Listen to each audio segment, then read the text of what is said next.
Salut à tous et bienvenue dans cette nouvelle vidéo. Vous me rejoignez aujourd'hui chez moi en Angleterre. Je suis passage rapidement chez moi, ça fait bizarre à dire, pour quelques jours avant de repartir. Et pourquoi je commence la vidéo ici? Parce que ça, c'est très important, parce que sur YouTube, vous l'avez probablement pas vu. Il y a quelques mois, j'ai fait une publication sur mon Instagram, dans la description de la vidéo, où je vous partageais le cheat code absolu pour appliquer ce dont je vous ai parlé dans la précédente vidéo. C'est-à-dire réussir à entrer dans votre routine, faire entrer dans votre routine la donnée de la dépense en extérieur de la salle et plus précisément les pas. Et très bref rappel, pourquoi on marche et on ne court pas, c'est parce que la fatigue accumulée en faisant de la marche, elle est très faible. Donc effectivement, en courant, vous aurez moins besoin de marcher longtemps, mais en courant, vous allez vous fatiguer, ce qui va avoir un impact négatif sur votre récupération et donc votre aptitude à être très performant à l'entraînement. Quand ça marche, quand vous marchez, c'est minime et donc l'impact est nul ou alors très faible. Voilà. Donc les pas, c'est nice. Sauf que dans ma vidéo, je vous disais, et dans mon reel également sur Instagram, je vous disais, je suis conscient que vous n'avez pas le temps. Vous n'êtes pas tous comme moi à pouvoir gérer votre emploi du temps et être en pyjama à 11 h du matin comme maintenant. Donc je vous disais, au lieu d'aller marcher, ramenez la marche à vous. Et pour ce faire, parce que je te donne le contexte, j'habite dans une ville en Angleterre qui s'appelle Birmingham, et Birmingham, c'est pas très joli comparé à Paris, là d'où je viens et là où je veux retourner. Et donc du coup, une de mes plus grosses angoisses à chaque fois que je reviens en Angleterre, c'est de réussir à faire mes pas. Parce que marcher 15 000 pas, comme je le fais, et t'es pas obligé de le faire, bien sûr, je te dis pas de marcher 15 000 pas à nouveau, mais marcher beaucoup dans une ville qui est pas très jolie, c'est pas très plaisant au quotidien. Tu peux le faire 1, 2, 3 journées d'affilée, mais quand il faut vraiment le faire tous les jours, ça devient lourd. Donc du coup, j'ai ramené la marche à moi avec ce truc-là. Et ce truc, c'est un tapis de marche pour appartement. Enfin, c'est même un tapis de course celui-là, mais vous n'avez pas besoin de prendre de la course, comme je vous ai dit. Un tapis de course, et vous allez me demander la ref, donc elle est juste là. Mobvoi Home. Je l'ai trouvé sur Amazon. Hein. C'était le premier recommandé Amazon. Celui-là, il coûte 400 € parce que il va jusqu'à 12 km/h. Tu vois, si j'allume les choses là. Attends, 2 secondes. Ouais.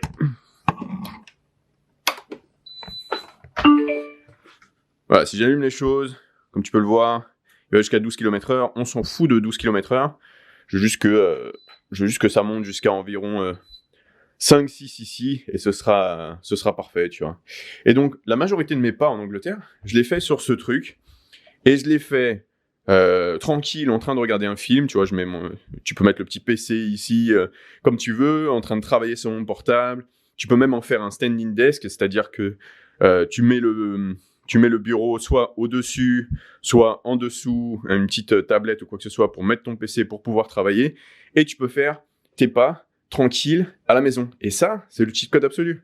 C'est le cheat code absolu. Comme ça, il n'y a plus d'excuses. Alors, j'ai cette phrase, on dirait dans une vidéo de motivation, mais il n'y a plus une excuse pour ne pas faire ces pas. Parce que comme je vous disais, le temps, vous ne l'avez pas en dehors de la maison, mais à la maison, on l'a le temps. Définitivement, le temps, on l'a à la maison, tu vois. Et si tu as ça chez toi, tes pas, c'est super facile à faire. Bon, je vous avais dit que je vous ferais un full day of fitting, alors il va falloir que je m'y mette, parce que je dodge depuis 2 vidéos. Pourtant, j'adore ça, mais j'arrive jamais à faire un truc complet. À nouveau, aujourd'hui, ça va être un peu possiblement inexact et pas forcément les aliments que je choisirai tout le temps, avec les détails qui sont mes préférences qui sont les miennes, c'est-à-dire d'un point de vue qu'est-ce que je mange avant l'entraînement, qu'est-ce que je mange après l'entraînement, pourquoi je mange ça avant l'entraînement, etc. Bref, tous ces détails qui vous intéressent pour le coup. Mais je vais quand même vous le partager parce que, comme je vous disais, je dodge depuis 2 jours. Donc là, j'ai mon petit déjeuner. J'ai 3 œufs avec du riz, du fromage allégé et de la sauce barbecue. Ça fait longtemps que je n'en avais pas mangé, pourquoi pas. Et un truc que j'adore ici, une des raisons pour laquelle j'adore manger en Angleterre, c'est ce truc-là. Ouais, je sais, ça paraît bizarre, ça paraît pas très bon comme ça, mais c'est des porridge déjà prêts. Alors oui, Lucas, tu pourrais faire tes porridge, etc. Oui, bien sûr, mais j'arrive pas à matcher ce truc. J'arrive pas à faire pareil que ce truc. C'est extrêmement bon. Il y a la blinde de fibres, ça me tue l'estomac, parce que c'est des fibres, mais c'est trop bon en fait. C'est vraiment trop bon. Les macros de ce truc, c'est 5 grammes de fat, 25 grammes de carbs, 2,3 grammes de fibres et 8,6 grammes de protéines pour 193 calories. C'est pour ça que vous avez vu que un peu de riz dans mon assiette, parce que j'ai ça à côté, et comme tu as pu voir, bon, c'est que 200 calories, mais ça reste quand même assez lourd à digérer. Donc voilà, je vous parlerai de tout ça, et puis aujourd'hui, donc dans la dernière vidéo, je vous ai dit qu'on allait faire un Q&A, donc je vais y répondre un peu au fur et à mesure des vidéos qui vont suivre. Et puis je vais manger ça, sinon ça va être froid, parce que ça fait encore 5 minutes que je parle, et les plans qui bougent pas, je sais que ça plaît pas, mais bon, écoute, j'ai trop de trucs à dire. Et puis merde. Bon, je commence à me mettre en chemin. À partir de maintenant, je suis plus responsable de tout ce que je vais dire pendant tout ce qui entoure ma séance. D'accord? On se retrouve avec le Lucas normal un peu plus tard dans la vidéo parce qu'il y a moyen que je lâche des dingueries. Parce que la hype elle est très très bonne aujourd'hui. C'est push des bras.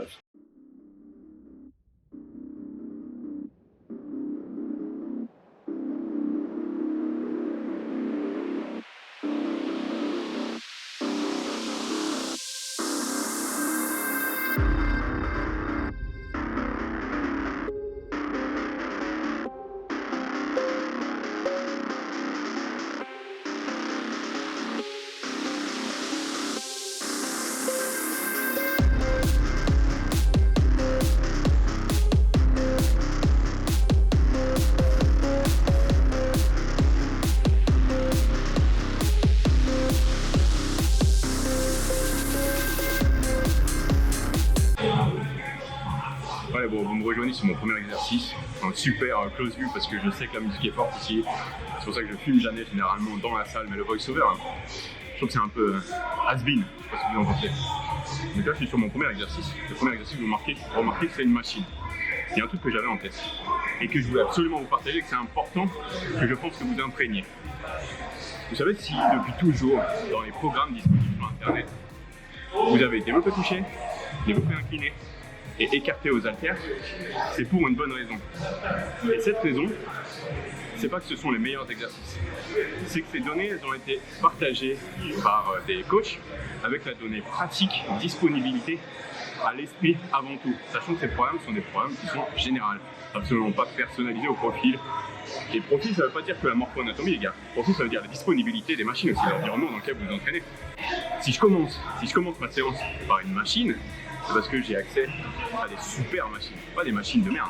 Il n'y a aucune raison pour quelqu'un qui a déjà un niveau avancé, je parle vraiment pas pour les débutants ici parce que vous faites ce que vous voulez, vous savez que vous allez gagner du muscle comme ça, d'aller vers un entraînement en libre quand vous avez accès à des bonnes machines. À savoir ici j'ai une hammer strength déclinée que je peux faire bien sûr en unilatéral si je veux, qui est pour moi l'exercice pour moi, l'exercice parfait pour mes pectoraux et pour développer la zone que je veux développer pour mes pectoraux. Si vous avez des bonnes machines, les machines sont supérieures. Si vous n'avez rien du tout, le libre est excellent également. Du coup, c'est mon tir pour commencer la séance. J'avais 3 séries ici sur ma chest press déclinée en unilatéral et après je vais passer sur une Atlantis inclinée qui est juste à ma gauche et tout.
Je mets juste la caméra pour la musique, les gars. 3 secondes comme ça, je suis pas copyrighté. Ouais, pas du son de merde. Voilà, la musique est trop bonne, le look trop bien aussi. Voilà, sorry. On est sur le passage le plus important et le plus gros game changer à votre physique, un mouvement d'isolation et d'élévation frontale. Et je vous laisse là-dessus parce que maintenant ça est vraiment trop bien et je vais en profiter.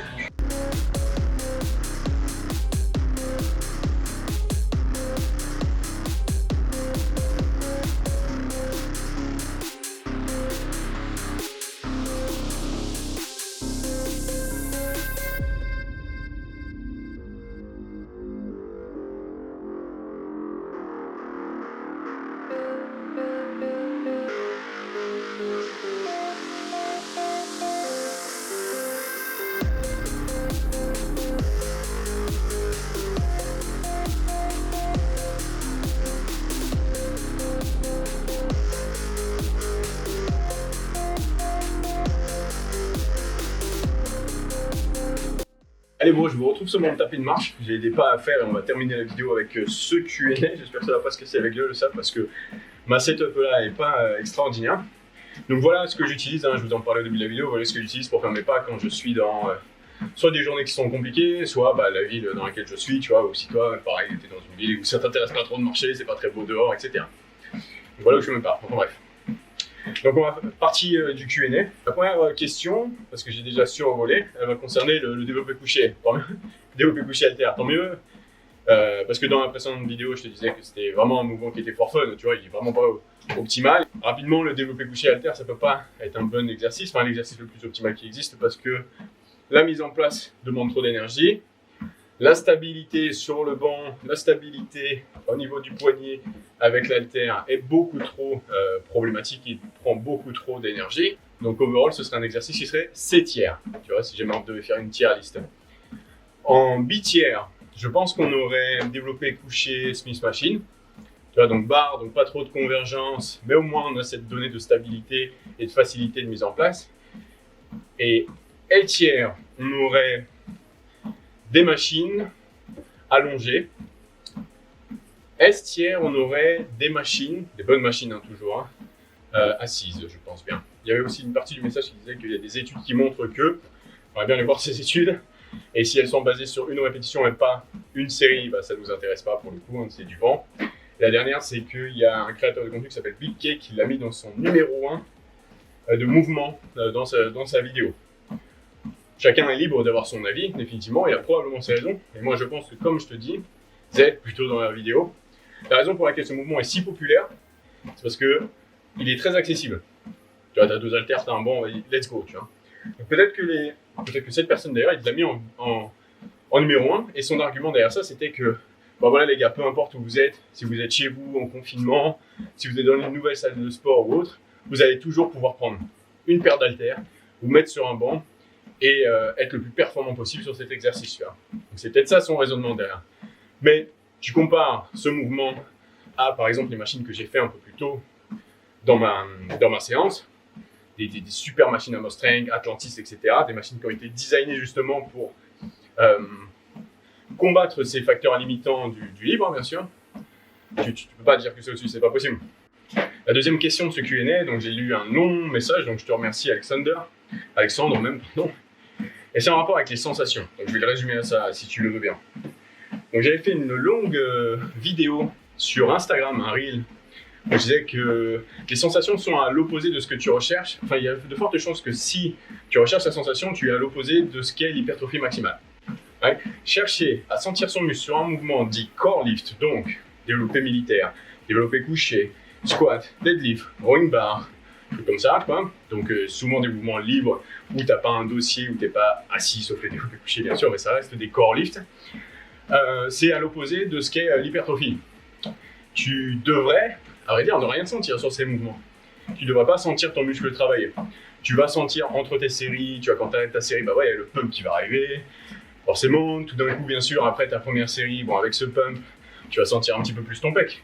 Mais s'arrêter à la sensation et rechercher la sensation pendant l'exécution de ta série, c'est à l'opposé de ce que tu recherches en termes, j'imagine, si tu regardes cette vidéo, d'hypertrophie maximale. Ne t'arrête jamais sur les sensations. Est-ce que je sens mes fessiers au squat? Est-ce que je sens mes quadriceps au squat? Est-ce que je sens mes ischios sur le soulevé de terre? Ne t'arrête jamais là-dessus en fait. Je vous le redis ici les gars, La sensation, ce n'est pas un facteur d'hypertrophie. J'ai plusieurs questions de Pojo. Salut Pojo, j'espère que tu vas bien. Qui me demande sur les 10 000 pas, est-ce que je les fais tous les jours? Je suis plutôt à 15 et 16 000, comme je disais peut-être à un moment dans la vidéo. Et oui, c'est tous les jours. Je run comme je rough. Actuellement, je m'entraîne 4 jours et j'ai 3 jours off. D'ailleurs, dans la précédente vidéo, je vous parle de ma routine d'entraînement actuelle. À la fin de la vidéo, si vous voulez aller voir. La deuxième question, elle est plus compliquée. Elle cherche à comparer en tout cas effort et volume. Parce que c'est important que cette donnée elle soit à nouveau bien comprise. L'intensité, c'est la charge que vous mettez sur la barre. Intensité et effort, c'est pas la même chose. Et vous dites intensité pour effort. Mais venez, on revient en arrière et on utilise le terme correct qui est effort. Intensité, c'est le pourcentage de travail, donc la charge que vous mettez sur la barre. Donc par exemple, voilà, je travaille à 80%, tu vois, c'est ma genre 6 RM. Et puis l'effort, c'est la proximité de ton effort maximal, quoi. Quel type d'effort tu mets sur ta série. Ouais. Donc je cherche à comparer un peu volume et effort. Alors effectivement, il y a plusieurs méthodes, mais il y en a deux bien distinctes, qui est avoir un effort élevé, donc une proximité de l'échec très présente, avec du coup un volume qui descend, parce que t'es pas capable d'avoir un volume avec une proximité de l'échec aussi haute. Et de l'autre, tu as le volume qui est élevé et la proximité de l'échec qui est un petit peu plus basse. Les deux fonctionnent. Maintenant, quelle est la meilleure? La meilleure, ça va être celle qui convient le mieux à ton style de vie, à ta routine de vie, à ton type d'entraînement favori. Est-ce que tu t'entraînes 6 fois par semaine et c'est important pour toi psychologiquement de t'entraîner 6 fois par semaine, ou alors que 3 fois, et donc du coup il faut que tu t'envoies beaucoup plus sur ces 3 fois pour compenser. Ton type d'entraînement il va être à adapter en fonction de, par exemple, ces données. Puis il pourrait y avoir bien d'autres données. Je pense néanmoins, pour répondre à ta question, parce que c'est ça qui vient t'intéresser Pojo, que effectivement la donnée de l'effort peut faire plus la différence sur un physique que la donnée du volume de set, par exemple, tu vois. Parce que souvent on pense à volume de set ou nombre de séries, du coup c'est pareil par muscle. Je pense réellement que la différence entre deux lifters, elle peut se faire ici. Quelqu'un qui sait forcer, donc être bon dans l'effort, contre quelqu'un qui ne sait pas forcer parce qu'il n'a jamais essayé de forcer, ou alors il n'a jamais créé un environnement, donc un emploi du temps et une routine, qui lui permet d'explorer cette zone de haut effort là. Et ça, en tout cas, j'aime à le penser, tu vois. Est-ce que c'est vrai? Là, pour le coup, je pourrais pas vraiment le dire, parce qu'on a des super résultats avec un training très haut en volume et une intensité, un effort, tu vois, moi aussi j'ai fait l'erreur, un effort modéré, comme on a des super résultats avec un effort très haut et un volume qui est beaucoup plus bas. Donc à adapter en fonction de la routine, mais j'aime quand même croire que l'effort fait la diff à the end of the day. J'ai une dernière question à adresser sur ce Q&A, les gars, de Zico, qui demande: ma question est la suivante, as-tu par le passé ou fais-tu encore des semaines de deload? Alors oui, je fais souvent même des soft deload ponctuellement. Donc il y a différents degrés de deload. Ma deload favori, quand je suis vraiment claqué, et ça je l'ai un peu cherché, tu vois. J'ai vraiment cherché, c'est arrêter 4 jours la musculation. Tu vois, ma rotation normalement c'est 4 jours d'entraînement, tu vois, donc je prends 4 jours off. Je m'entraîne pas du tout. Ça c'est quand vraiment je suis au fond du trou. Avec tous les red flags, tu vois, avec tout ce qui arrive. Absence de sommeil, dépression à cause de la fatigue nerveuse, éventuellement douleur, même si ça arrive moins souvent. Là en ce moment, tu vois, j'ai la paupière qui sautille tout le temps avec la fatigue, les efforts élevés. Tu vois, quand j'ai tous les réflexes qui arrivent, là je me dis stop Lucas. Et je pourrais pas dire que j'en fais tous les X parce que ça n'arrive pas, c'est vraiment quelque chose que j'amène ponctuellement. Mais il y a différents types de deload, enfin, je trouve. Il y a la hard deload que je viens de te partager. Il y a la soft deload qui est en fait une adaptation du volume et de l'effort de la séance à la fraîcheur du moment. Oui, donc oui, j'en utilise encore, bien sûr, de façon ponctuelle. Mais vraiment, pensez, cette phrase, je l'aime bien les gars, on a le physique de son entraînement.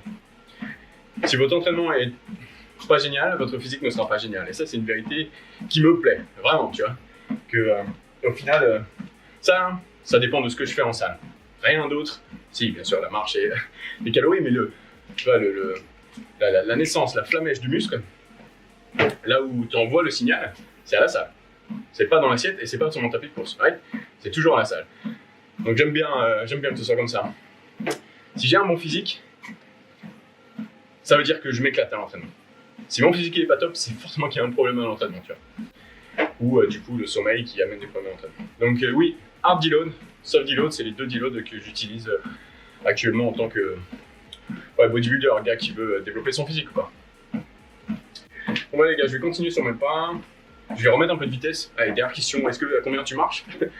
Je marche à 6 km/h. Là, j'ai dû le mettre à 4.2 pour vous, parce que ça faisait trop de bruit sinon. Déjà, je pense que ça fait pas mal de bruit. Donc voilà, je finis mes pas. Merci pour vos questions. On se retrouve dans la prochaine vidéo pour le reste des questions.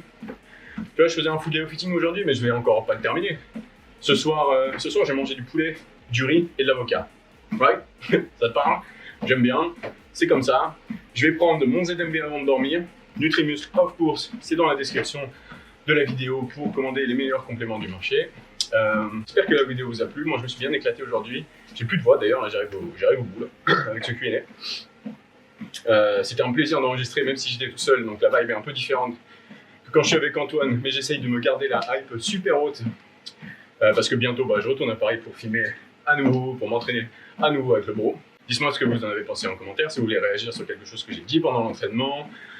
Déposez un like bien sûr comme d'habitude, abonnez-vous parce que comme vous avez vu je blaste le contenu dans tous les sens, c'est de retour au full-time job créateur de contenu.